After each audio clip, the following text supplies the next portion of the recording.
దేవుని పరిశుద్ధమైన నామమునకు స్తోత్రములు. ఈ ప్రార్థనకు కూడి వచ్చిన దేవుని బిడ్డలైన మీ అందరికీ ప్రభు పేరట నా హృదయపూర్వకమైన వందనాలు తెలియజేస్తూ ఈ సందర్భంలో ఒక వాక్యాన్ని మనం చదువుకొని కొద్ది మాటలు ధ్యానించుకొని ఇక్కడ నుండి ఆశీర్వాదకరంగా వెళదాం. యోహాను సువార్త 5వ అధ్యాయము 2వ వచనం. యెరూషలేములో గొర్రెల ద్వారము దగ్గర హెబ్రీ భాషలో బెతస్దా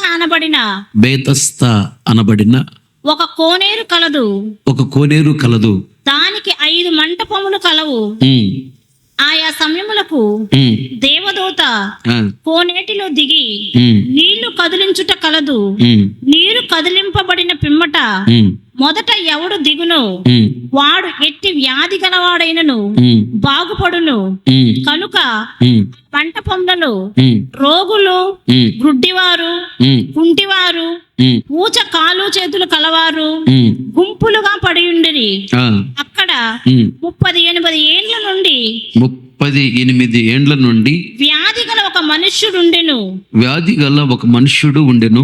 యేసు వాడు పడియుండుట చూచి వాడప్పటికి బహుకాలము నుండి ఆ స్థితిలో ఉన్నాడని ఎరిగి స్వస్థపడగోరుచున్నావా అని వారిని అడుగగా ఆ రోగి, అయ్యా, నీళ్లు కదిలింపబడినప్పుడు నన్ను కోనేటిలోనికి దించుటకు నాకు ఎవడునూ లేడు కనుక నేను వచ్చునంతలో మరి ఒకడు నాకంటే ముందుగా దిగునని ఆయనకు ఉత్తరం ఇచ్చెను. యేసు, నీవు లేచి నీ బరుపెత్తుకొని నడువమని వానితో చెప్పగా వెంటనే వాడు స్వస్థత నొంది తన బరుపెత్తుకొని నడిచెను. చాలు. తలలో పైకెత్తి నా వైపు చూస్తూ జాగ్రత్తగా నా మాటలు గమనించు. ఈ వాక్యము యెరూషలేము పట్టణం చుట్టూ ప్రహరీ గోడ ఉంటుంది. ఆ పట్టణం లోపలికి వెళ్ళటానికి 10 ద్వారాలు ఉంటాయి. 10 ద్వారాలు దేనికి సాదృశ్యంగా ఉన్నదంటే 10 ఆజ్ఞలకు సాదృశ్యంగా ఉన్నది. యెరూషలేములో ఏది చేసినా ప్రతిదీ వాక్యానుసారంగా చేస్తారు వాళ్ళు. అలా ఆజ్ఞలు 10 కనుక పట్టణం చుట్టూ ప్రహరీ గోడ కట్టి పట్టణం లోపలికి వెళ్ళటానికి 10 ద్వారాలు ఏర్పాటు చేశారు. ఆ మార్గాల్లో నడుస్తున్నప్పుడల్లా ఆజ్ఞల మార్గంలో నడవాలనే ఆలోచన వారికి కలుగుతుంది. అయితే లోపల ఒక్కొక్క ద్వారానికి ఒక పేరు ఉంటుంది. ఆ ద్వారంలో కొన్ని వెళుతుంటాయి, గొర్రెలు వెళుతూ ఉంటాయి. వాస్తవముగా అన్ని ద్వారాల్లో కూడా గొర్రెలు వెళ్ళవు. మన ఏరియాలో అయితే రోడ్ల మీదే ఉంటాయి ఆవులు, రోడ్ల మీదే గేదెలు నడుస్తుంటాయి.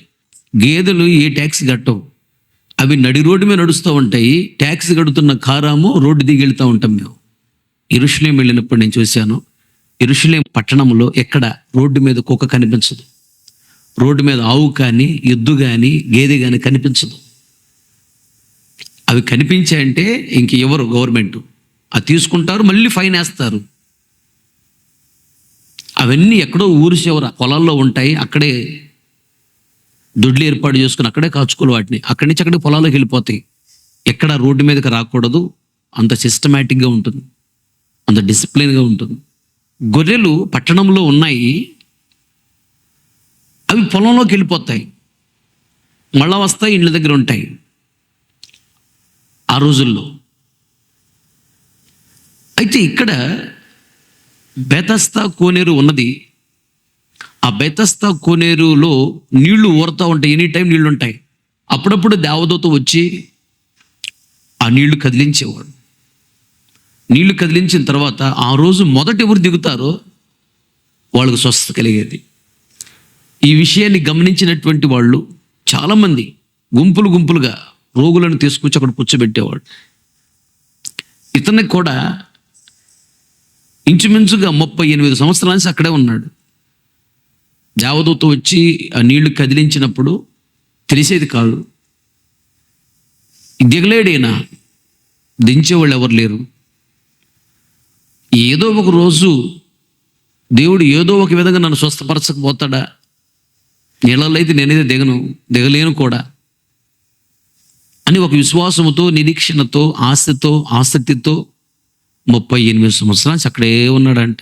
ఈయన ఒక్కడు కొరకే యేసయ్యే ఆ బేతస్త కొనేరు దగ్గరికి వచ్చాడు. దేవునికి స్తోత్రం. అతన్ని స్వస్థపరిచాడు. ఇది సబ్జెక్టు. దీన్ని బట్టి మనం నేర్చుకోవాల్సిన పాఠం ఏంటంటే, ఈయన దగ్గరికి వచ్చి నీవు స్వస్థత పొందగోరుచున్నావా అని అడిగాడు.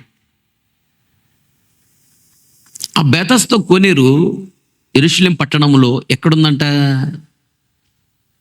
గొర్రెలు పోవు ద్వారము లోపల ఉంది. చదువు 2వ వచనం.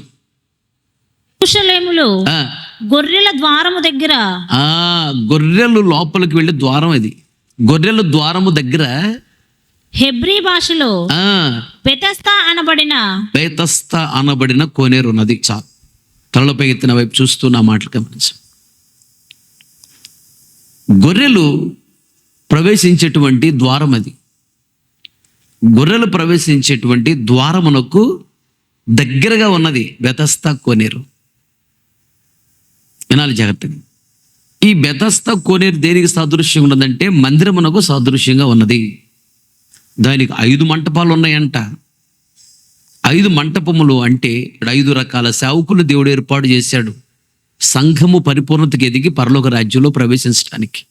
1 అపోస్తలులు, 2 ప్రవక్తలు, 3 సువార్తికులు, 4 కాపరులు, 5 ఉపదేశకులు.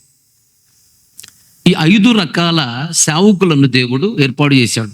అందరూ అపోస్తలు కాదు, అందరూ ప్రవక్తలు కాదు, అందరూ సువార్తికులు కాదు, అందరూ కాపరులు కాదు, అందరూ ఉపదేశకులు కాదు, కానీ అందరూ సేవకులే. ఒక్కొక్క సేవకుడికి ఒక కృప నుంచి దేవుడు వాడుకుంటూ ఉంటాడు. ఈ బెతస్దా కోనేరు అనేది మందిరమునకు సాదృశ్యము. ఈ 5 మంటపములు అంటే 5 రకాల సేవకులు సాదృశ్యం ఉన్నది. ఈ 5 రకాల సేవకుల ద్వారా బెతస్దా కోనేరుకు వస్తూ ఉంటారు. బెతస్దా కోనేరు 1 మందిరమునకు సాదృశ్యంగా ఉన్నది, 2 పరలోకమునకు సాదృశ్యంగా ఉన్నది కూడా.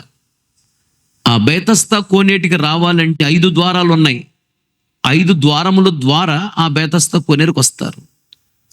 బెతస్దా కోనేరు పరలోక రాజ్యానికి వెళ్ళాలంటే ఈ 5 రకాల సేవకులు అవసరం.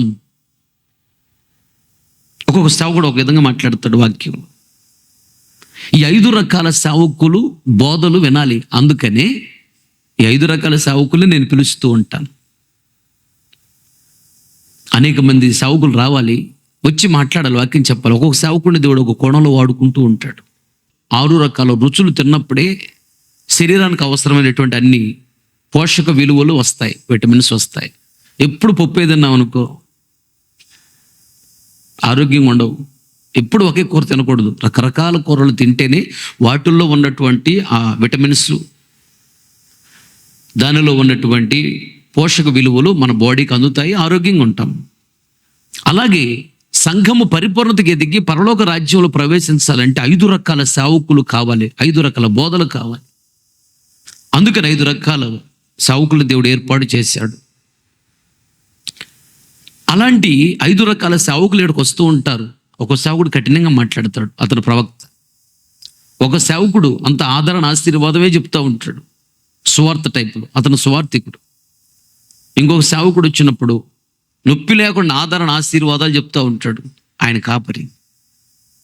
ఇంకొక ఆయన వచ్చినప్పుడు క్లియర్గా వాక్యాన్ని వివరిస్తూ మాట్లాడతాడు, చిన్నపిల్లలు కూడా అర్థమయ్యే రీతిలో. దానిని ఉపదేశం అంటారు.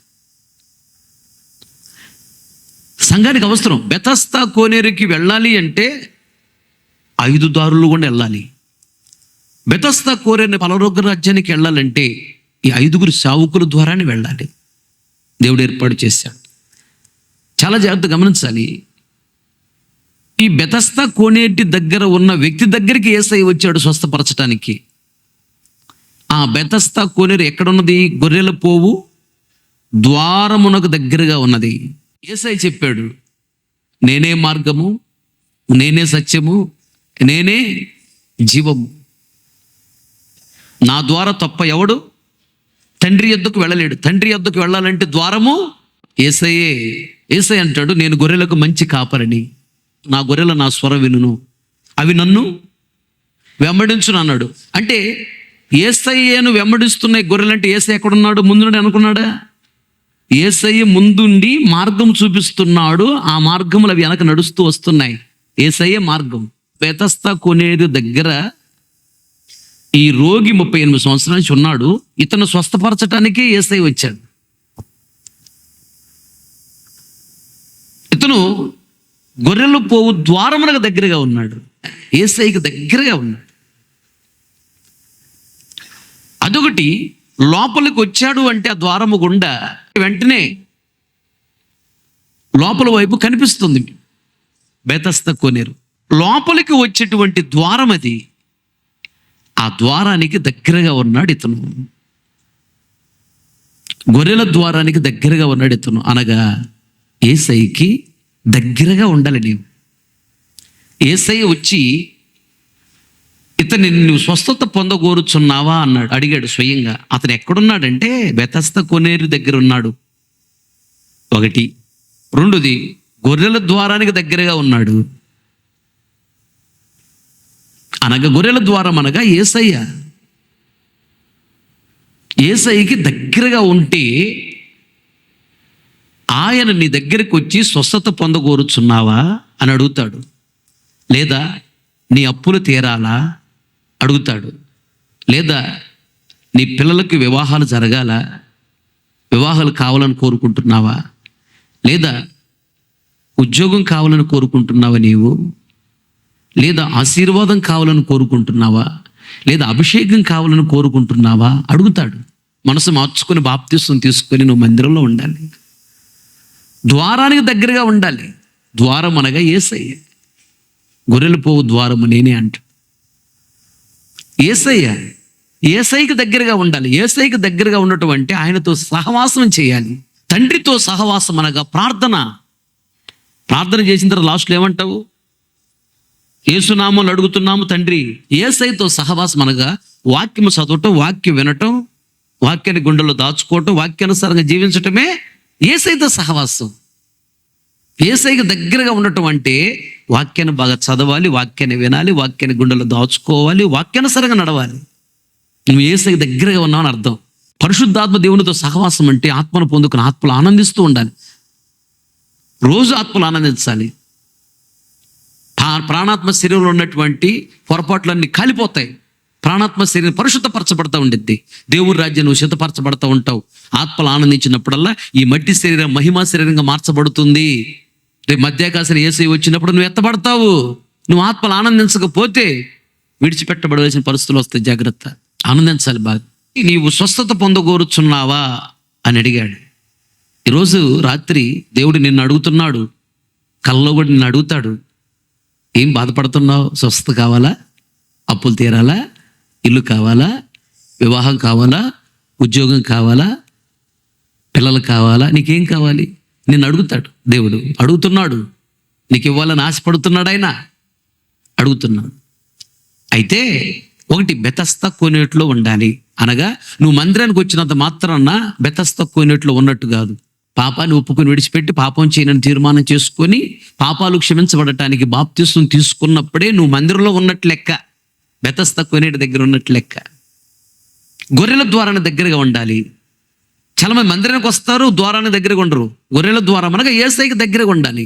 అనగా వాక్యాన్ని చదవాలి, వాక్యాన్ని జాగ్రత్తగా వినాలి, వాక్యాన్ని గుండెల్లో దాచుకోవాలి, వాక్యానుసారం నడవడం ప్రారంభించాలి. దేవుడు ఎలా దీవిస్తాడో తెలుసా? అది కీర్తన గ్రంథం 1వ కీర్తనలో ఉండిద్ది. అతడు నీటి కాలువలో నాటబడినదై ఆకు వాడక తన కాలమందు ఫలమిచ్చు చెట్టు వలెను. అది ఎల్లప్పుడూ మంచి నీళ్లు ప్రవహించే కాల ఒడ్డున ఉన్న చెట్టు ఎల్లప్పుడూ పచ్చగా ఉండేది. తగిన సమయంలో ఫలించింది. ఒక్క పూత రాలదు, ఒక కాయ పిందె రాలదు. కాయలు వస్తాయి, చాలా క్వాలిటీగా పెద్దగా మంచి సైజులో ఉంటాయి కాయలు. టేస్టీగా ఉంటాయి. చెట్టు కూడా ఆరోగ్యంగా ఉండేది, పచ్చగా ఉండేది. కారణం ఎల్లప్పుడూ నీళ్లు ప్రవహించే కాలువ ఒడ్డున ఉంది చెట్టు. చిగురిస్తుంది, పుష్పిస్తుంది, ఫలిస్తుంది. తుఫాను వచ్చినా పడదు చెట్టు. కారణం ఎల్లప్పుడూ నీళ్లు ప్రవహించే కాలువ ఒడ్డున ఉన్నది. అనగా వాక్యాన్ని విని, వాక్యాన్ని చదివి, వాక్యాన్ని గుండెల్లో దాచుకుని వాక్యానుసారంగా జీవించే వాళ్ళు ఈ చెట్టులాగా ఉంటారు. అతడు చేనుదంతయో సఫలమగును. నువ్వు ఏ పని చేసినా అది సఫలము కావాలంటే నీవు ఎల్లప్పుడూ నీళ్లు ప్రవహించే కాలువకి దగ్గరగా ఉండాలి, అనగా వాక్యాన్ని దగ్గరగా ఉండాలి, అనగా యేసయ్యకి దగ్గరగా ఉండాలి, గొర్రెల ద్వారానే దగ్గరగా ఉండాలి. అది దేవునికి స్తోత్రం, హల్లెలూయా. అయితే అప్పుడప్పుడు వచ్చి దేవదూత నీళ్లు కదిలిస్తూ ఉంటాడంట కోనేట్లో. ఈయన దిగలేకపోతున్నాడు. మొదట ఎవరు దిగుతారో వాళ్ళకి స్వస్థత. బెతస్దా కోనేరంటే ఒకటి పరలోకమునకు సాదృశ్యం, రెండోది చెప్పండి మందిరమునకు సాదృశ్యం. నీరు అనగా వాక్యం. బెతస్దా కోనేటిలో దేవదూత వచ్చి నీళ్లు కదిలించేవాడంట. బెతస్దా కోనేరు అనగా మందిరము, నీరు అనగా వాక్యము. ఇక్కడ దేవదూత అనగా సేవకుడికి సాదృశ్యం. అది ప్రకటన గ్రంథం 19:10 ఉండిద్ది. అక్కడ ఏముంటుందంటే దేవదూత కాళ్ళ మీద పడ్డాడు దైవజనుడు యోహాను.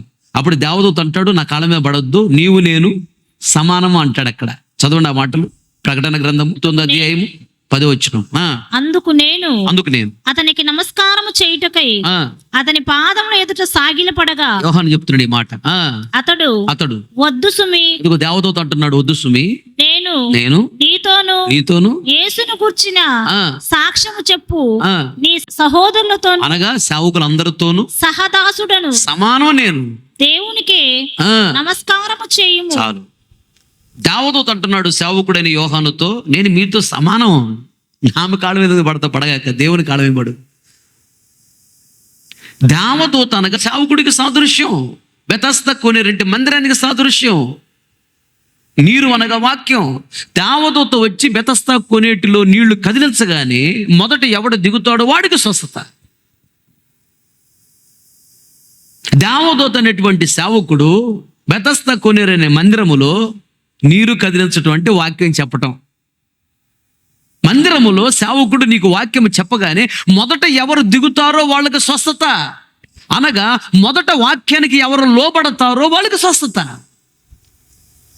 వాక్యం వినగానే అలా వచ్చింది ఎలా వచ్చిందని నీకు కోపం రాకూడదు. వాక్యం వింటే ఎందుకు బైబిల్ మూసేసి ఏ రిఫరెన్స్ చూపించుకోండి, నేనే సొంతగా ఏదో కొన్ని మాటలు చెప్తున్నాను అనుకో, రాజకీయం గురించో ఇంకేదో, అప్పుడు నీ కోపం వచ్చినా పర్లేదు. ప్రతి రిఫరెన్స్ నేను చూపించి చదివించి దాని అర్థం ఏంటో వివరిస్తున్నా. ఇది నా వాక్యము కాదు. ఎవరి వాక్యం? ఆయన ఎప్పుడో రాయించి పెట్టాడు, ఆయన వాక్యం ఇది. జస్ట్ నేను చూపిస్తాను అంతే. నా మీద కోప్పడే ఉపయోగం ఉంది. కోపం రాకూడదు. వాక్యం వినగానే నేను చాలాసార్లు చెప్పాను, మళ్ళీ గుర్తు చేస్తున్నా, వాక్యం వినగానే పశ్చాత్తాపం రావాలి. అవును ప్రభువా, నన్ను క్షమించాయ్యా, తప్పైపోయిందయ్యా, నువ్వు ఇలా చెప్తా అలా చేస్తా, అలా నడిపిస్తా అలా నడుస్తాని భయము, పశ్చాత్తాపం, కన్నీళ్లు అవి రావాలి. అప్పుడు పరిశుద్ధాత్మ దేవుడు నీతో ఉన్నాడు అని అర్థం. పరిశుద్ధాత్మ దేవుడు ఉంటే ఆయన పశ్చాత్తాపం కలుగు చేస్తాడు. నీకు కోపం వస్తుందంటే సాతాను నీతో ఉన్నాడని అర్థం. వాక్యం అనగానే కోపం రాకూడదు. సాతాను ఉన్నాడని అర్థం. వెంటనే గుర్తుపట్ట, వామ్మో సాతాను కూడా నాతో, వాడు ఏం చేస్తాడు, ఏ కీడు చేస్తాడు, నాయన భయపడాలి.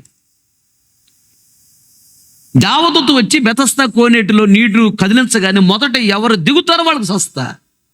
దేవదూత అనేటువంటి సేవకుడు కోనేరు అనేటువంటి మందిరంలో నీరు అనే వాక్యము చెప్పగానే మొదట ఎవరు వాక్యానికి లోబడతారో వాళ్ళందరికీ స్వస్థత, వాళ్ళందరికీ దీవెన, వాళ్ళందరికీ ఘనత, వాళ్ళందరికీ ఆశీర్వాదం. మొదటి దిగిన వాడికే స్వస్థత. దిగటం అనగా మొదటి లోబడుట, వెంటనే వాక్యానికి లోబడాలి. వాక్యం వినగానే ఎవరు మొదట లోబడతారు? లోబడే వాళ్ళల్లో మొదటి వరుసలో ఉండాలి. ప్రైజ్ ఎవరికి ఇస్తారు? వెనకున్నవాడికి, ఫస్ట్ వచ్చినడికి ప్రైజ్ ఇస్తారు. అందుకని అపోస్తలుడు పౌలు గారు అంటాడు, మనం పరిగెత్తుతున్నాము, పరుగు పందెంలో ఉన్నాము, ప్రైజ్ పొందుకునేవాడు, బహుమతి పొందుకునేవాడు ఎలా పరిగెత్తుతాడో ఆ ఒక్కడలాగా మనం పరిగెత్తాలి మనందరం అంటాడు. అలాగే మొదటి దిగుతాడే వాడికి స్వస్థత, అతనికి దీవెన, అతనికి ఘనత, అతనికి ఆశీర్వాదం, అతనంటే దేవుడికి ఇష్టం. రెండోసారి దిగినోడికి కాదు, మూడోసారి దిగినోడికి కాదు. కనుక వాక్యం అనగానే మొట్టమొదట ఎవరు లోబడతారు అనగా మొదట లైన్లో ఉండాలి. అందరూ లోబడటంలో మొదటి లైన్లో ఉండాలి అంతే, రెండో లైన్లో కాదు. తర్వాత చూద్దాంలే, వచ్చే నెల చూద్దాంలే, పై వచ్చే నెల చూద్దాంలే, ఇప్పుడు కాదులే, ఆయన అంతే చెప్తాడులే, మనకి ఆడ కుదిరిద్దిలే, పిల్ల జల్ల బురద మట్టలు వేసి దొంగలు ఉన్నాయి మనకి అని అనుకుంటున్నావంటే నువ్వు రెండో లైన్లోను మూడో లైన్లో ఉన్నావు. అవన్నీ ప్రక్కన పెట్టు, తర్వాత సంగతి ఇదిగో వాక్యానికి నేను లోబడాలి అంతే. ప్రభువా నువ్వు ఎలా చెప్తే అలా చేస్తా, ఎలా నడిపిస్తా అలా నడుస్తా అని వెంటనే వాక్యానికి లోబడాలి. అప్పుడు నువ్వు మొదటి లైన్లో ఉన్నావు. అలా లోబడితే అది నీకు గొప్ప దీవెన. లోబడకపోతేనే దీవెన ఉండదు. మొదటి దిగిన వాడికి స్వస్థంట. లోబడాలి. లోబడటంలో సకల ఆశీర్వాదాలు ఉన్నాయి, లోబడకపోతే సకల శాపాలు ఉన్నాయి. లోబడుట. అందుకని యాకోబు రాస్తున్నట్టు యాకోబు పత్రికలో ఏమని రాస్తున్నాడంటే, దేవునికి లోబడుడి, అపవాదిని ఎదురించినప్పుడు వాడు మీ యొద్ద నుండి పారిపోతాడు. మీ యొద్ద నుండి పారిపోతాడు అంటే మీ యొద్దకు తప్పనిసరిగా వస్తాడు. మీ యొద్దకు వస్తాడు. సాతాను రాడని చెప్పలా. యేసు ప్రభు దగ్గరికి వచ్చాడు. నీ దగ్గర నా దగ్గర రాడా? వస్తాడు. పొద్దున నాకు ఒక దర్శనం. నేను ప్రార్థన చేస్తున్న కొన్ని విషయాల గురించి.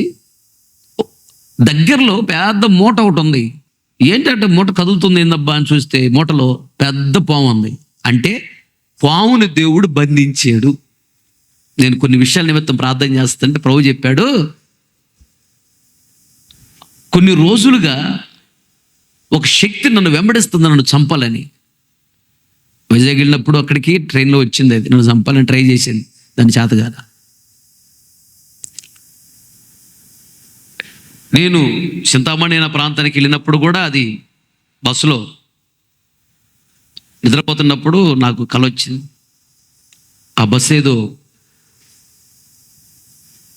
డివైడర్ని కొట్టి పడిపోయినట్టుగా, అందరు చనిపోయినట్టుగా కల వచ్చింది. లేచాను. అమ్మ ప్రార్థన చేద్దామని బస్సులో కూర్చొని ప్రార్థన చేసుకుంటున్నాను. ఒకసారి కిందకి వెళ్ళొద్దామని వెళ్ళాను. వెళితే ఆడేం చేస్తున్నాడు డ్రైవరు, ఆడు డ్రైవింగ్ చేస్తా వీడియో కాల్ ఎవరితో మాట్లాడుకుంటున్నాడు. వీడియో చూసుకుంటా. డివైడర్ పక్కకి వెళ్తుంది. ఏమాత్రం కొంచెం స్టీరింగ్ ఇలా అంటే అయిపోయినట్టే. నేను తిట్టాను, ఏమైనా బుద్ధి ఉందా, జ్ఞానం ఉందా, ఏం చేస్తున్నావు, నేను నమ్మి ఎంతమంది నిద్రపోతున్నారు లోపల. వీడియో కాల్ వీడియో కాల్ అవసరమా? ఫోన్ మాట్లాడటం తప్పు. డ్రైవింగ్ చేసేటప్పుడు నువ్వు మాట్లాడుతున్నప్పుడు నీ మైండ్ మాటల మీద ఉండిద్ది, డ్రైవింగ్ మీద ఉండదు. ఫోన్ మాట్లాడటమే తప్పు. మరి వీడియో కాల్ అంటే దాన్ని చూస్తున్నాను. మీ ఓనర్గా చెప్పమంటా ఫోన్ చేసి అంటే లేదు సార్, ఊరికట్ట వచ్చింది ఏదో చూశాను సార్, ఊరిక వీడియో కాల్ అనుకోలేదు సార్, ఎత్తాను సార్ అన్నాడు. తప్పు నువ్వు చేసేది. నేను నమ్మి ఎంతమంది లోపల నిద్రపోతున్నారు. క్షణంగా జరిగింది ఏంటి పరిస్థితి అన్నారు సార్. వాడి ద్వారా సాతాను ఏదో చేయాలని చూశాడు. నాకు ప్రేరేపడి వచ్చి నేను వెళ్ళినప్పుడు వెళ్ళి గద్దించి అరిశాను, అలా చేయగా తప్పని. నాకు కల వచ్చింది ఆల్రెడీ, ఏదో జరుగుతుంది, బస్సుకు జరగబోతుందని. తీరా చూస్తే వాడు అలాగే ఉన్నాడు డ్రైవర్. వాడిని అరిసి వచ్చి ఇక నేను పడుకోలే, ఇక ప్రార్థన చేసుకుంటూ కూర్చొని. ఒక పెద్ద పాము ఒకటి వెంటబడుతుంది నన్ను చంపాలని. సాతాను పాము రూపంలో నడుస్తున్నాడు. వాడు చేత కావట్లేదు, కుట్టి తరివేస్తున్నా పారిపోతున్నాడు. దాని గురించి ప్రార్థన చేస్తే ప్రభు నాకేం బయలుపరిచాయంటే, దాన్ని నేను బంధించాను, అది నేనేమి చేయలేదు. ప్రజలాడు హల్లెలూయా. పెద్ద మూటలేసి గట్టిగా టార్బల్ పట్టలాగా ఉంది, గట్టిగా కట్టేసాడు అంతే. అది గుంజుకుంటుంది, బయటకు రావడం చేతగాట్లేదు దానికి. దాన్ని నేను బంధించాను పాస్టర్, నువ్వేం భయపడగా కంగారు పడగా, అది నేనేం చేయలేదు అన్నాడు. దేవునికి స్తోత్రం, హల్లెలూయా.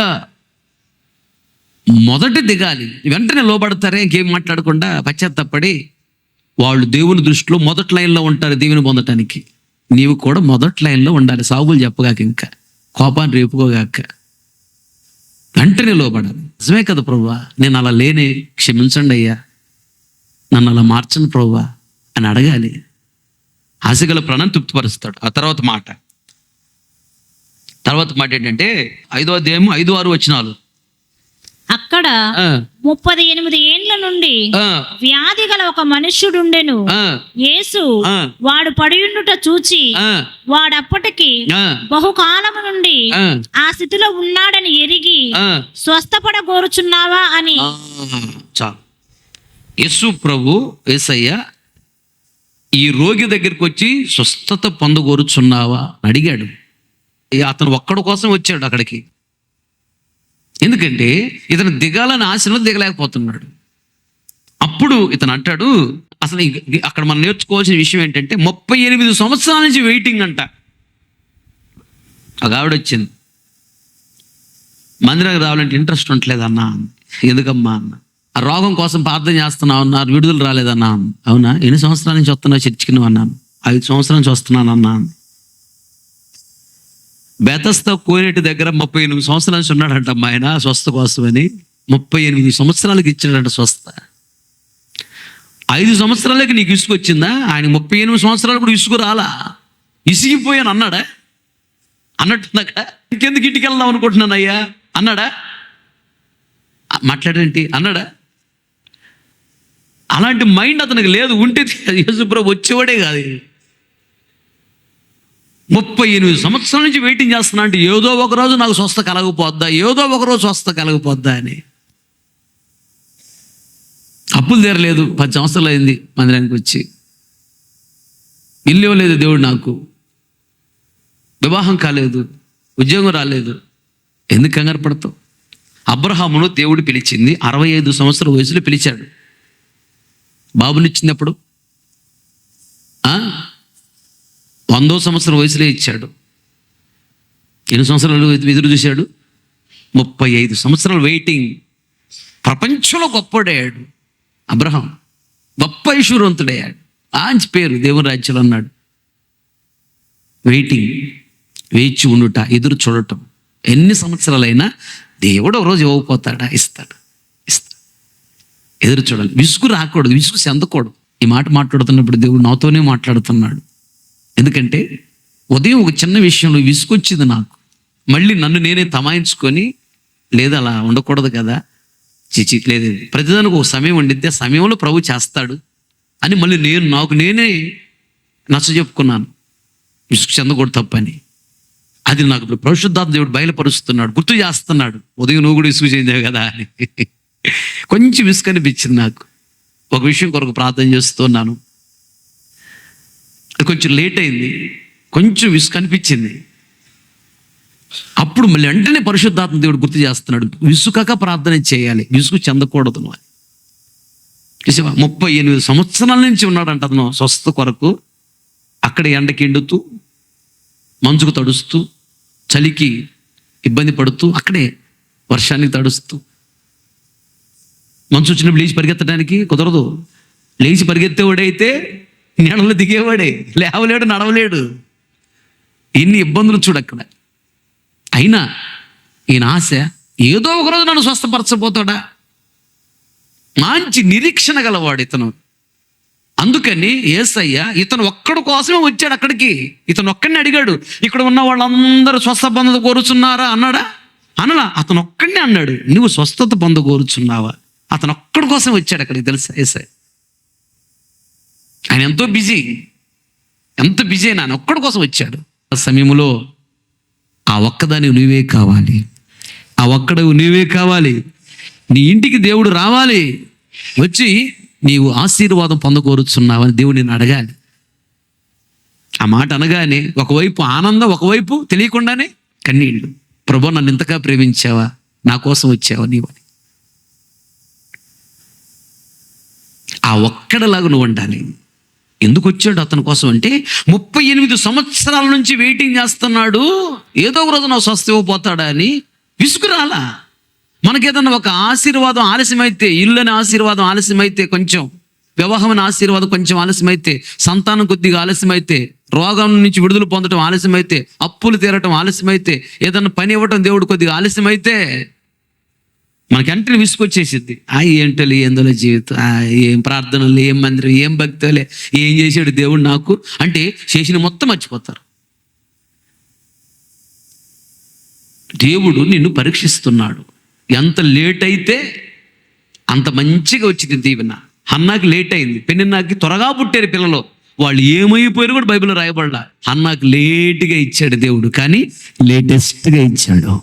ప్రజలాడు హల్లెలూయా. లేట్ అయినా గొప్ప ప్రవక్తను ఇచ్చాడు. ఆయన ద్వారా హన్నాకు మంచి పేరు వచ్చింది.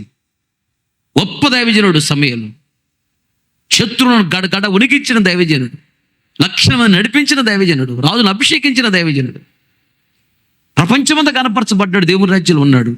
ఆలస్యమైన దేవుడు చూడు ఎలాంటిది ఇచ్చాడు.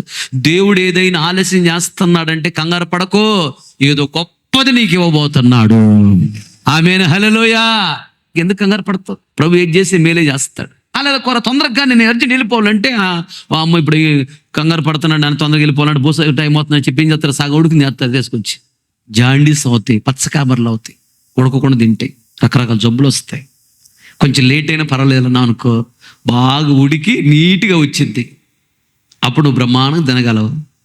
తొందర పడితే పని జరగదు. The more haste the more waste అని రాయబడింది ఇంగ్లీష్లో సామెత. తొందర పడితే ఏ పని జరగదంట. నీ క్యాలెండర్ చూసుకుంటున్నావు, 5 సంవత్సరాల నుంచి మందిరానికి వస్తున్నా, 10 సంవత్సరాల నుంచి మందిరానికి వస్తున్నా, 15 సంవత్సరాల నుంచి మందిరానికి వస్తున్నా, 20 సంవత్సరాల నుంచి మందిరానికి వస్తున్నా, నీ క్యాలెండర్ చూసుకుంటున్నావు. దేవుని క్యాలెండర్ వేరు. 1000 దినాలు ఒక్క దినం అంట ఆయన దృష్టిలో. ఇంకా ఆ లెక్క ప్రకారం వాళ్ళు వేసుకుంటే లెక్కలు, నేను 20 సంవత్సరాల నుంచి మందిరానికి వస్తున్నావు అంటే దేవుని లెక్కలో నిమిషాలు అవుతాయి. 2 నిమిషాల నుంచి నువ్వు మందిరానికి వస్తున్నట్టు, లేదా 2 రోజులే కదా నువ్వు మందిరానికి రాబట్టి అంటాడు. ఆయన లెక్కలు వేరు, ఆయన క్యాలెండర్ వేరు. నీ క్యాలెండర్ ప్రకారం ఆయన పనులు చేయడు, ఆయన క్యాలెండర్ ప్రకారం చేస్తాడు. ఆయన ప్రతిదానికి ఒక సమయం ఉంది, రాసి పెట్టాడు. ఆ టైంలో నువ్వు నిద్రపోతున్నా ఆయన ప్రియులు నిద్రిస్తూ ఉండగా వారికి ఆయన ఇచ్చుస్తున్నాడు. నీకు మందిరంలో అడుగు పెట్టావంటే నీ పట్ల దేవునికి ఒక ప్రణాళిక ఉంది, ఆయన రాసి పెట్టుకున్నాడు. నిన్ను చూసిన వాళ్ళకి వ్యసనం ఆశ్చర్యం కలిగేటట్టుగా దేవుడు నేను దీవిస్తాడు.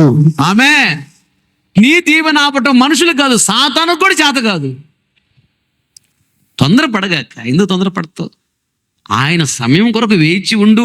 పునాదులు గల ఆ పట్టణం కొరకు అబ్రహాము ఎదురు చూస్తూ ఉన్నాడంట. వెయిటింగ్, నిరీక్షణ. 38 సంవత్సరాలు చూస్తున్నాడంటే ఈయన అబ్రహాము కన్నా కానీ గొప్పోడు. ఒక విధంగా చెప్పాలంటే నిరీక్షణలో అబ్రహాం 35 సంవత్సరాలు చూశాడు, ఈయన 38 సంవత్సరాలు చూసావా? ఈయన కొరకే దిగొచ్చాడు. అసలు దేవుడు స్వయం ఎత్తుకుంటూ వచ్చాడు. అతని వల్లే ఉండాలి. తొందరపడగాక, అది లేదు ఇది లేదు అది లేదు ఇది లేదు, నేను మందిరాన్ని రాను, ప్రార్థన చేయను, ఇంకా నాకు ఇసుకొచ్చేసింది, నా వల్ల కాదు, ఇంకా నేను తట్టుకోలేకపోతున్నాను, సైన్స్ లేకపోతున్నాను. ఒక సహోదరి ఫోన్ చేసి అంటుంది, పాష గారు నా వల్ల కావట్లేదు, ఆ సైన్స్ లేకపోతున్నాను నేను. నువ్వు ఎంతగా సహించుకుంటావో అంతగా హెచ్చించబడతావు, గుర్తుపెట్టుకో. ప్రైజ్ లార్డ్, హల్లెలూయా. కనుక నువ్వు మోయలేని దానికంటే ఎక్కువ దేవుడు పెట్టడం, నువ్వు మోయగలిగిందంతే పెడతాడు. ఈ కనుక మనం చూసి ఏమి నేర్చుకోవాలంటే 38 సంవత్సరాల నుంచి అతను వెయిటింగ్. ఆ తర్వాత మాట చూస్తే ఏనట, నువ్వు స్వస్థత పొందగోరుచున్నావా అని అడిగితే ఏమంటాడు ఆయన? ఆ రోగి, అయ్యా అయ్యా నీళ్లు కదిలింపబడినప్పుడు నన్ను కోనేటిలోనికి దించుటకు నాకు ఎవడనూ లేడు కనుక నేను వచ్చినంతలో మరి ఒకడు నాకంటే ముందుగా దిగునని ఆయనకు ఉత్తరం ఇచ్చెను. దీన్ని బట్టి మనకేం అర్థం అవుతుందంటే ఇతనికి కోనేట్లో దిగాలని, స్వస్థత పొందాలని ఆశ ఉంది. కోనేట్లో దిగాలని ఆశ ఉంది, కానీ దిగలేడు. దిగటానికి ఎవరైనా సహాయం చేస్తారా? చేయరు. వాళ్ళు దిగుతున్నారు, స్వస్థత పొందుతున్నారు. దిగటానికి ఈయన సహాయం చేసేవాళ్ళు లేరు. ఈయన దిగలేడు. ఎందుకు దిగలేడు? 2 కాళ్ళు పనిచేయవు, నడవలేడు, అందుకు దిగలేడు. దిగాలని ఆశ ఉన్నది, దిగలేడు. దేవుడు ఏం చూస్తాడో తెలుసా? హృదయ అంతరంగాన్ని చూస్తాడు. దిగాలని ఉంది కానీ దిగలేడు, ఎవరు సహాయం చేయట్లా. అది నచ్చింది దేవునికి. అందుకని ఇతను కొరకే దేవుడు వచ్చాడు. దిగుట అనగా పశ్చాత్తాపడి లోబడుట అని అర్థం. అంటే ఈ వాక్యానికి లోబడాలని ఆశ ఉండాలి, పశ్చాత్తాపడి పాపాన్ని విడిచిపెట్టాలని ఆశ ఉండాలి. ఆ ఆశ లేనప్పుడు మందిరానికి వచ్చిన వేస్ట్ నువ్వు. వాక్యం వినాలి, వాక్యానికి లోబడాలి, వాక్యానికి భయపడాలి, వాక్యానికి విధేయత చూపించాలి, వాక్యానికి లొంగిపోవాలి, వాక్యానుసారంగా నడవాలి అని ఆశతో మందిరానికి రావాలి. ఇతను కొరకు యేసయ్య స్వయముగా వచ్చాడు. వచ్చి అంటున్నాడు, అడుగుతున్నాడు, నువ్వు స్వస్థత పొందగోరుచున్నావా? ఇతను ఏమైనా ఇసుకేమైనా ఉందా? ఏం స్వస్థ ఏందో లేయా, ఇన్ని సంవత్సరాల దేవుడు కూడా న్యాయం ఉందా? నన్ను కనకపోయినా బాగుండేదా తల్లి అని రకరకాలుగా ఏమైనా మాట్లాడాడు. అవి ఏం లేవు. అయ్యా స్వస్థ పొందాలి ఉంది, కానీ దేవదూత వచ్చి నీళ్ళు కదిలించినప్పుడు నేను దిగలేను. ఎవరైనా దించుతారా? ఎవరు నాకు సహాయం చేయట్లేదు. దిగాలని ఆశ ఉంది, దిగలేరు. అందుకే ఉన్నా, ఏదో రోజు ఏదో విధంగా దేవుడు కార్యం చేయబోతాడా అని. దిగాలని ఆశ ఉంది అనగా పశ్చాత్తపడి పాపాన్ని విడిచిపెట్టాలని ఆశ నీ గుండెల్లో ఉండాలి. వాక్యం వినగానే పశ్చాత్తపడి పాపాన్ని విడిచిపెట్టాలి. వాక్యానుసారం నడవాలని ఆశ ఉండాలి. ఈ ఆశతోనే నువ్వు మందిరానికి రావాలి. అప్పుడు దేవుడు నిన్ను అడుగుతాడు, స్వస్థత పొందగోరుచున్నావా, ఆశీర్వాదం పొందగోరుచున్నావా, ఘనతను పొందగోరుచున్నావా, దీవెన పొందగోరుచున్నావా, కావాలా నీకు అని అడుగుతాడు యేసయ్య. అయ్యా ఇవ్వయ్యా, కిచెన్ పో అంటాడు. దేవునికి స్తోత్రం. దిగాలని ఆశ ఉండాలి నీకు. ఆ ఆశతోనే మందిరానికి రావాలి. మందిరానికి వచ్చేది అందుకే. దిగాలని ఆశ అనగా వాక్యం అనగానే పశ్చాత్తపడి వాక్యానికి లోబడాలని ఆశ, వాక్యానుసారం నడవాలని ఆశ. ఆ ఆశతో మందిరానికి వస్తే దేవుడు నిన్ను అడుగుతాడు, ఆశీర్వాదం కావాలని కోరుకుంటున్నావా, నేను ఇస్తాను. దేవుడు దీవించడం ప్రారంభిస్తే ఆశీర్వాదం ఆపటం ఎవడికి చేత కాదు. దేవుడిస్తే ఆషామాషిగా ఉండదు, గొప్పగా ఉండుతుంది. దేవుడు ఏది ఇచ్చినా మంచిదే ఇస్తాడు. చెడ్డ దేవుడు ఆరంభంలో నీకు అనిపించదు, కానీ తర్వాత అనిపించింది. ఆ రోజుల్లో కనాను దేశానికి వెళ్ళమని అబ్రహాముతో చెప్పినప్పుడు అబ్రహాం వెళ్ళాడు. దేవుడు వర్షాలు పడవు, అది ఎడారి, కొండలో గుట్టలో పంటలేం పండవు, వర్షాలు పడవు. ఎడగబొమ్మన్నాడు దేవుడు. ఇక్కడే ఉందబ్బా. కరువు వచ్చినప్పుడు కొన్ని సందర్భాలు అబ్రహాము అక్కడ తినటానికి జరగక వేరే ప్రాంతానికి వెళ్ళాడు. ఇస్సాకు టైంలో కూడా కరువు వచ్చినప్పుడు ఇస్సాకు కూడా ఆ కనాను ప్రాంతాన్ని విడిచిపెట్టి గెరారు అనే ప్రాంతానికి వెళ్ళాడు. అప్పుడు కూడా దేవుడు చెప్తాడు, అబ్రహాం నువ్వు తిరిగి వెళ్ళి మళ్ళీ కనాల్లో ఉండిపో, ఇస్సాకు నువ్వు తిరిగి వెళ్ళి మళ్ళీ కనాల్లో ఉండాలి, అంతే. కరువు అయ్యా, అక్కడ ఏం పంటలేదయ్యా, నేను వస్తున్నాగా, నేను ఇస్తాలేని. ఈరోజు చూడు, ప్రపంచంలో ఒక ప్రత్యేకమైన స్థలం అది. యేసయ్యను పంపించాడు తండ్రి, అక్కడ పుట్టడానికి కృప చూపించాడు. యేసయ్య అక్కడ పుట్టాడు. అది పావనం అయిపోయింది, పరిశుద్ధం అయిపోయింది. ఎంత వెయిట్ పెరిగింది, అంత విలువ పెరిగింది ఇప్పుడు యెరూషలేంకి. ప్రపంచంలో ఒక గొప్ప విజిటింగ్ ప్లేస్ ఏదంటే యెరూషలేం. ప్రపంచ దేశాల్లో ఉన్న క్రైస్తవులు యెరూషలేంకి వస్తారు ఒకసారి చూడాలని. చూసావా దేవుడు ఎలా మార్చాడు. వాళ్ళు ఎక్కడికి వెళ్ళాల్సిన అవసరం లేదు, మూటలు కట్టుకొని పనులు ఎక్కడ ఏ పనికి ఎక్కడికి వెళ్ళాల్సిన అవసరం లేదు. వాళ్ళు రోడ్డు ప్రక్కన చిన్న బండి మీద కీ చైన్స్, దీపవృక్షాలు, ఈ చిన్ని చిన్ని అవి పెట్టుకుంటే చాలు. వాళ్ళు ఎంత చెబితే ఎగరేసుకొని కొనుక్కొని వస్తారు ఆశతో. అమ్మో మన దగ్గర దొరకు పవిత్రమైన సరళ ఇవి అని, ఒలివలి చెక్కతో చేసిన ప్రేయర్ హ్యాండ్స్ అని, దానికి సంబంధించి చెక్కతో చేసినటువంటి కీ చైన్స్ కానీ, ఇవన్నీ అమ్మో మనకు దొరకు అని ఎగరేసుకుని తీసుకుని వస్తారు. ఆ రోజు ఇదిగో నేను 2010లో యెరూషలేం వెళ్ళాను. అప్పుడు తెచ్చుకున్న కీ చైన్ ఇది 2010లో. ఆ రోజుల్లోని ఇది $5. 11లో యెరూషలేం వెళ్ళింది నేను. 15 సంవత్సరాలు జాగ్రత్తగా కాపాడుకుంటూ ఉన్నాను. అక్కడ తెచ్చుకున్నాయి. అలా వాడు ఎంత చెప్పినా కొనుక్కొచ్చుకుంటారు. అట్లా వాళ్ళకి ఎంత లాభం. అలా చిన్న బండి పెట్టుకొని ఆయన కీచెన్స్ అవి అమ్ముకుంటూ ఉంటాడు. పక్కనే ఆయనకి ₹1,00,00,000 కారు ఉండిద్ది. పేదోడే కాదు. సామాన్యంగా యెరూషలేంలో బైకులు కనపడవు, సైకిల్ అస్సలు కనపడదు, అన్ని కార్లే, చాలా కాస్ట్లీ కార్లు. మళ్ళీ చిన్న బండి పెట్టుకున్న సార్ రోడ్డు ప్రక్కన. ప్రపంచ దేశాల నుంచి వచ్చేవాళ్ళు ఆ బండి మీద కొనుక్కుంటారు. అమ్మో పవిత్రమైనటువంటి స్థలంలో ఏదో కొనుక్కొని వెళ్ళాలి మనం అని. అట్లా నేను చాలా కొనుక్కొచ్చుకున్నాను. అప్పుడు కొనుక్కొచ్చి ఇంచుమించుగా విశ్వాసులు ఎవరైతే నాకు వెళ్ళేటప్పుడు అన్నా ఖర్చులకి ఉంచుకున్నాను, ఎవరైతే నాకు వాళ్ళు మర్చిపోకుండా తలా ఒక కీ చైన్ ఇచ్చాను వచ్చిన వాళ్ళకి. నేను దీపవృక్షం కీ చైన్ ఇచ్చాను, నేను చాలా తెచ్చాను నేను. కనుక ఇక్కడ మనం నేర్చుకోవాల్సింది ఏంటంటే దిగాలి, అంతే. దిగాలని ఆశ, వాక్యం వినగానే పశ్చాత్తపడాలి. దేవుడికి ఎవరంటే బాగా ఇష్టం అంటే వాక్యం వినగానే వాక్యానికి లోబడే వాళ్ళు, పశ్చాత్తపడేవాళ్ళు. అంటే అవును ప్రభు నేను చేసిన తప్పే, నన్ను క్షమించు, అలా వాళ్ళు ఉండనయ్యా, ఇక నువ్వు ఎలా చెబితే అలా చేస్తా, ఇలా నడిపిస్తా అలా నడుస్తాని వెంటనే ఎవరైతే పశ్చాత్తపడి లోబడతారో వాళ్ళంటే దేవుడికి చాలా చాలా చాలా ఇష్టం. ఫర్ ఎగ్జాంపుల్ దావీదు చేసిందే పెద్ద తప్పు, కానీ దావీదు పశ్చాత్తాపడినందుకు తరతరాలకు అవసరమైన దీవెనిచ్చాడు. ఆకాశం ఉన్నంత వరకు, భూమి ఉన్నంత వరకు నీ సింహాసనాన్ని స్థిరపరుస్తా, నీ తర్వాత నీ కొడుకు రాజు, నీ మనవడే రాజు, నీ ముది మనవడ రాజు, నీ వంశంలోంచి నీ కడుపులోంచి వచ్చినోడే రాజు, ఇంకెవడో ఎక్కనే సింహాసనం అన్నాడు. చూసాం, పశ్చాత్తపడి పాపాన్ని విడిచిపెట్టినందుకు. సౌలు పశ్చాత్తాపడలా వాక్యం అనగానే. అందుకని సౌలు దగ్గర ఉన్న సింహాసనాన్ని దేవుడు తీసేశాడు. సౌలు వంశం శపించబడింది, దీవులన్నీ పోగొట్టుకున్నాడు, అధికారం పోయింది, ఆశీర్వాదం పోయింది, ఘనత పోయింది, రాజ్యం పోయింది, సింహాసనం పోయింది, అన్ని పోయింది, ప్రాణాలు పోయినాయి. సావుకుని మాట వినలేదంతే. సావు నిజం. పశ్చాత్తాపడే వాళ్ళంటే దేవుడికి చాలా ఇష్టం. దిగాలి మందిరానికి వచ్చేది ఎందుకంటే నువ్వు వాక్యం వినగానే కోనేట్లో నేను దిగాలి, వెంటనే వాక్యం విని సరి చేసుకోవాలి, లోబడితే దీవెన. అయితే అక్కడ ఆ మాట అంటాడు, ఏమంటాడంటే ఆ తర్వాత అంటాడు, నువ్వు సరే ఓకే నువ్వు పరిపెత్తుకు వెళ్ళిపోను అనగా వెళ్ళు, అనేక మందికి సాక్ష్యం చెప్పు, సాక్షిగా నిలబడు. అది దాని అర్థం. చిన్న మేలు చేసిన దేవుడు సాక్ష్యం చెప్పాలి, సమయం దొరికితే సాక్ష్యం చెప్పాలి, ప్రభు నా జీవితంలో ఇలా చేశాడు అని. యేసు ప్రభు నమ్ముకోపోయిన వాళ్ళకు కూడా చాలా వచ్చినాయి, ఇలా చాలా ఇచ్చినట్టు ఒకడితో నాకు అనవసరం. నా మటుకు నేను చెప్తున్నా, నా జీవితంలో దేవుడు ఇలా చేశాడు అంతే అని. ఎప్పుడైతే నువ్వు ప్రభు సాక్ష్యం చెప్పి ప్రభుని గణపరుస్తూ ఉంటావో దేవుడు నిన్ను బహుగా దీవించడానికి సిద్ధంగా ఉన్నాడు. ఆమేన్. అది కృతజ్ఞత భావం.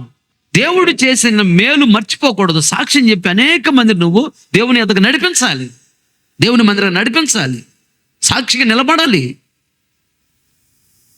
అతని దగ్గరకు వచ్చి అడిగిన తర్వాత యేసయ్య అంటాడు, సరే వెళ్ళిపో అంటలా, పరుపు తీసుకొని పో అంటున్నాడు. అనగా సాక్ష్యము, వెళ్ళి సాక్ష్యం చెప్పు అనేక మందికి. అయితే తర్వాత చివరిగా ఒక మాట 5:14. అటు తర్వాత యేసు దేవాలయములో వానిని చూచి, ఇదిగో స్వస్థత నొందితివి, మరి ఎక్కువ కీడు నీకు కలగకున్నట్లు ఇకను పాపము చేయకుమని చెప్పగా వాడు వెళ్ళి తన్ను స్వస్థపరిచిన వాడు యేసు అని యూదులకు తెలియచెప్పెను. పాపము చేశావు, నీకు కీడొచ్చింది. పాపము చేశావు, నీకు ఘనహీనత వచ్చింది. పాపము చేశావు, రోగం వచ్చింది. పాపము చేశావు, దుఃఖం వచ్చింది. పాపము చేశావు, కన్నీళ్ళు వచ్చినాయి. పాపము చేశావు, దీవెన పోయింది. పాపము చేశావు, 38 సంవత్సరాలు ఈ వేదన వచ్చింది నీకు.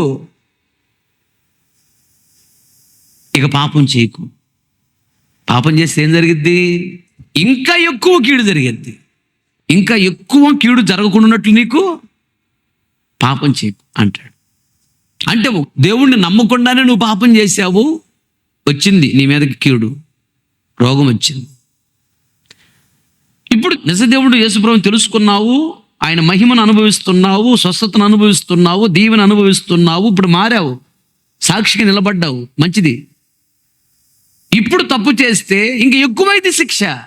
దేవుని నమ్ముకున్న తర్వాత, వరాలు పొందుకున్న తర్వాత, అభిషేకం పొందుకున్న తర్వాత, తలాంతులు పొందుకున్న తర్వాత, దేవుని కలలో దర్శనంలో చూసి అనుభవించిన తర్వాత, దేవుని యొక్క మహిమను అనుభవించిన తర్వాత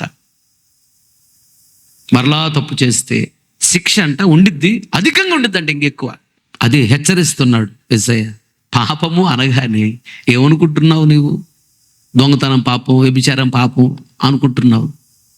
అబద్ధం ఆడటే పాపం తెలుసా? బూతులు మాట్లాడటమే పాపం తెలుసా? దొంగతనం చేసినోడు, వ్యభిచారం చేసినోడు అగ్నిగుండానికి వెళ్తాడా? అబద్ధం ఆడేవాడు కూడా అగ్నిగుండానికి వెళ్తాడు తెలుసా? ఇద్దరు ఒకసారి ఉంటారు. సాడీ చెప్పేవాడు అక్కడే ఉంటాడు, విగ్రహారం చేసేవాడు అక్కడే ఉంటాడు. వీరందరూ అగ్ని గంధకములతో మండు గుండములో పాలు పొందుదురు. ఇది 2వ మరణం. కనుక జాగ్రత్తగా ప్రతిరోజు ప్రార్థనలో, ఉదయం లేవగానే ప్రార్థనలో, ప్రభువా గర్వము, కోపము, ఈర్ష్య, ద్వేషము, మత్సరము, కామవంచ, సినిమాలు, బూతులు, అబద్ధాలు, సాడీలు, జబర్దస్తీలు, ఇంకేంటి సీరియళ్ళు, ఇంకేమున్నాయి, వీటిల్లోకి నేను వెళ్ళకుండా నన్ను కాపాడయ్యా అని ప్రతిరోజు ఉదయాన్నే ప్రార్థన చేసుకుంటే ఆ రోజంతా దేవుడు నిన్ను కాపాడుతాడు. అడుగుడి నీకు, అది నువ్వు అడిగితేనే ఇస్తాడు ఆయన, అడగకుండా ఏమి ఇవ్వడు. నువ్వు బ్రతిమలో అడుగుంటే ఆశతో ఇస్తాడు ఆయన, ఆశతో. మోకరించండి, ప్రార్థన చేసుకో. మహోన్నతుడా, నిత్య నివాసి, నీ బంగారు పాదములకు ఎనలేని స్తోత్రాలు చెల్లిస్తూ ఉన్నాం. బెతస్తా కొన్నిటి దగ్గర ఉన్నటువంటి వ్యాధిగ్రస్తుడైన వ్యక్తిని మా ముందు నుంచి అనేక విషయాలు నేర్పిస్తూ వచ్చారు. యేసురాజా, అతని దగ్గరికి వెళ్ళి స్వస్థత పొందకూరుచున్నావా అని మీరు అడిగారు. కేవలం అతని కొరకే మీరు అక్కడికి వెళ్ళారు ప్రభువా. వీళ్ళు అతను స్వస్థపరిచారు మీరు తండ్రి. ఆ విషయాన్ని మీరు మా ముందు ఉంచినందుకు స్తోత్రాలు చెల్లిస్తున్నాం. అయితే అతని దగ్గరికి వెళ్ళి అతను అడగటానికి కారణము, అతను భక్తి గలవాడని, అతను నీకు ఇష్టమైనటువంటి లక్షణాలు ఉన్నాయని మీరు మాకు నేర్పిస్తూ వచ్చారు. ఆ లక్షణాలను, ఆ స్వభావాలను ఆ భక్తిని మేము నేర్చుకున్నట్లయితే, తండ్రి ఈ రాత్రే మా దగ్గరికి వచ్చి మమ్మల్ని అడిగి దీవించడానికి మీరు సిద్ధముగా ఉన్నందుకు స్తోత్రము స్తోత్రము స్తోత్రం. ఒకటి, బెతస్తా కోనేటి దగ్గర ఉన్నాడు అని అనగా మనసును మార్చుకుని బాప్తిస్వం తీసుకొని దేవా మందిరంలో చేర్చబడాలి, మందిరంలో అంతవరకు స్థిరముగా నిలబడాలి అని మీరు మాకు తెలియజేస్తారు, స్తోత్రం. రెండోదిగా, గొర్రెలు పోవు ద్వారముకు దగ్గరగా బెతస్తా కోనేటి ఉన్నది, ఆ కోనేటి దగ్గర ఉన్నాడని మీరు తెలియజేస్తూ వచ్చారు.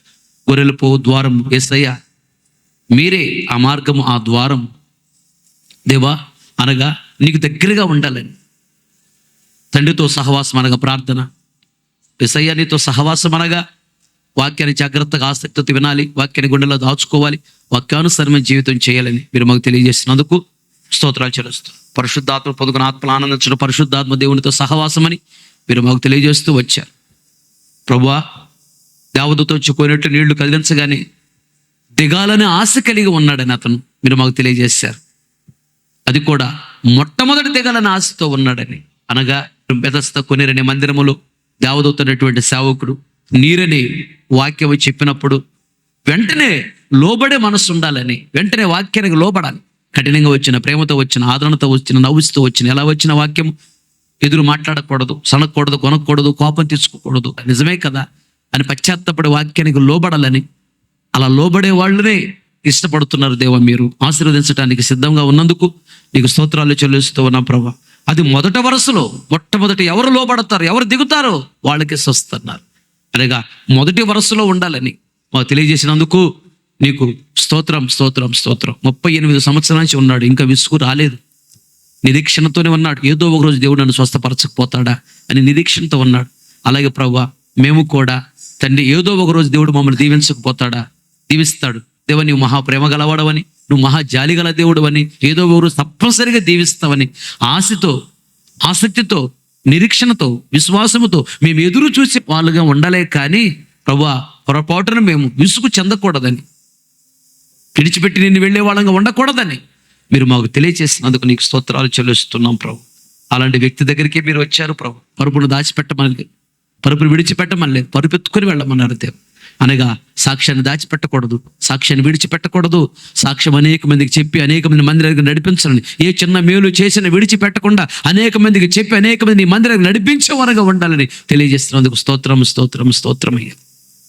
అలాగే ఒకప్పుడు పాపం చేశాడు, రోగం వచ్చింది, కానీ పశ్చాత్తాపడ్డాడు, స్వస్థపరిచారు దేవా మీరు.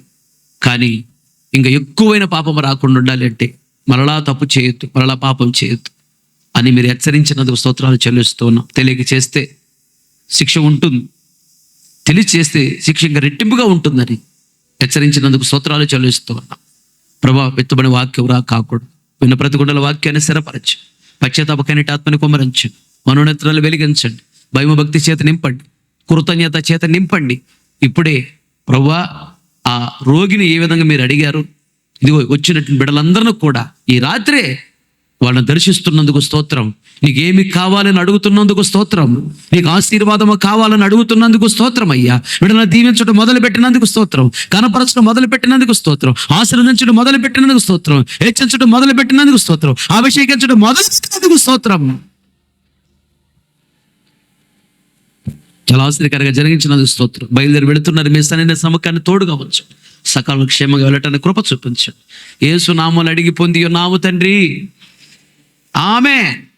మన తండ్రి అయిన దేవుని ప్రేమ, కుమారుడైన యేసుక్రీస్తు వారి కృప, పరిశుద్ధాత్మని అన్యోన్య సహవాసము, సన్నిధి, సముఖం చేరిన మనకును ప్రపంచంలో సకల కోటి పరిశుద్ధులందరూ, మరి ముఖ్యంగా వాక్యం నేను తీర్మానం చేసుకుని ప్రతి ఒక్కరు దృష్టి ఉంచి ఆశీర్వదించి అంతవరకు దేవుడు నడిపించును గాక. ఆమేన్. హల్లెలూయా, హల్లెలూయా, ఆమేన్. ఇంతటితో ఈ ఆరాధన ముగించబడింది. ఓపికతో వాక్యాన్ని మీ అందరికి ప్రభు పేరట నా హృదయపూర్వకమైన వందనాలు తెలియజేస్తున్నా.